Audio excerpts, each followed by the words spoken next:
कृतवर्मा से भगवान ने पूछा कोई यादव रह तो नहीं गया कि नहीं। अक्रूर चाचा से कहा कि तुम खड़े होकर इनको समझा दो, संबोधित करो। अक्रूर कहने लगे दोहरका के सरपंचों,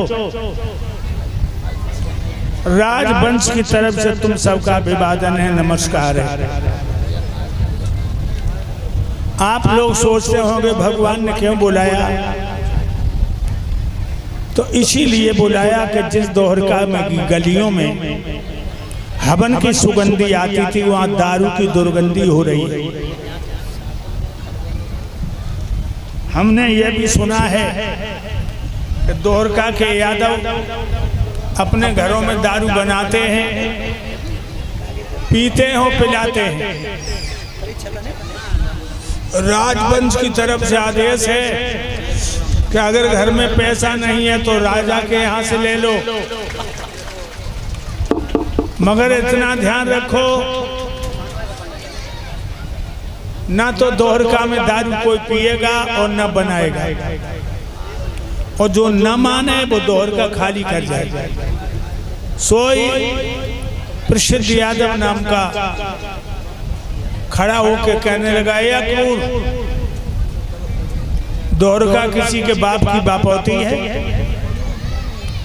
अरे हम दारू अपने घर में बनाते, अपने रिश्तेदारों को पिलाते हैं।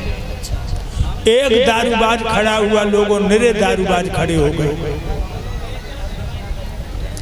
जिस तरह से एक कुत्ता एक सियार जंगल में आवाज लगाता है तो दसों दिशा के सियार रोने लगते।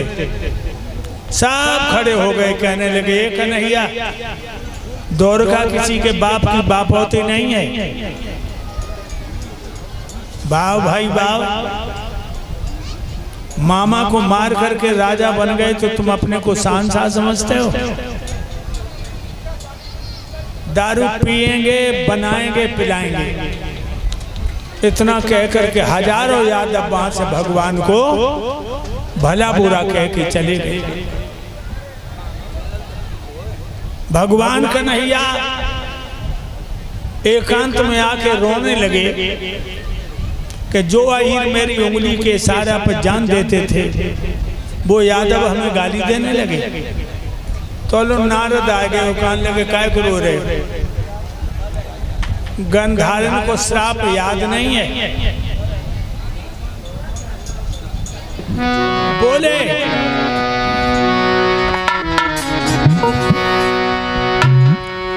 ऋषि मुनि योगी बतलाते, घड़ी ना सकी आती और उलटी बुद्धि हुई जाती, न अच्छी बात सुहाती। अरे उलटी बुद्धि हुई जाती, न अच्छी बात सुहाती। ये उलटी बुद्धि हुई जाती, न अच्छी बात सुहाती। ऋषि मुनि योगी बतलाते, घड़ी ना सकी आती, ये उलटी हुई जाती, न अच्छी बात सुहाती। ये उलटी बुद्धि हुई जाती, न अच्छी बात सुहाती। देव ऋषि नारद कहने लगे कन्हैया, जब नाश का समय आता है तो अच्छी बात जहर के समान लगती। अब अहीरों का नाश होने वाला है, तुम रोक नहीं पाओगे क्योंकि गंधार ने श्राप दिया है। नारद जी इतना कह के चले गए भक्तों। इधर चौमा से उड़ा के चले, चौमा से तो दुर्वासा महात्मा संत मंडली को लेकर उसी प्रभात क्षेत्र में कुटी बना करके भजन करने लगे, चौमा से बिताने लगे।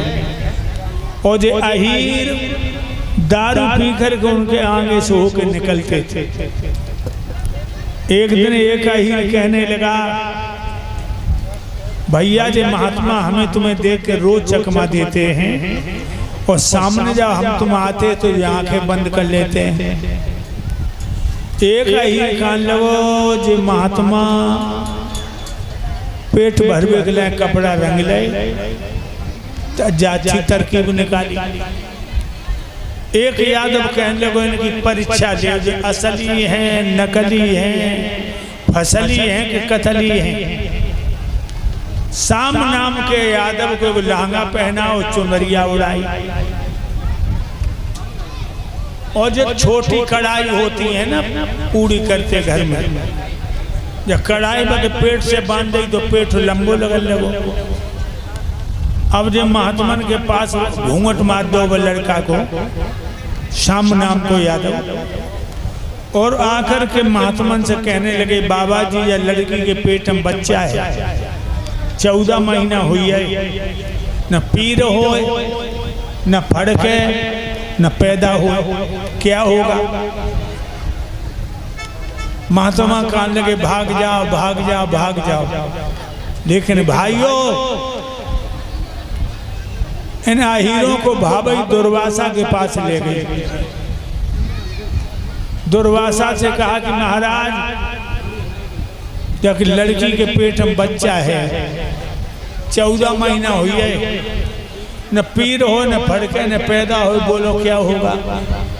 दुर्वासा कहने लगे मूर्खों, महात्माओं से मजाक करते हो, जाओ मूसल पैदा होगा, तुम्हारे वंश का नाश कर देगा। जो चादर हटाई मूसल सड़क पड़ो। यादवों के हाथ पैर फूल गए।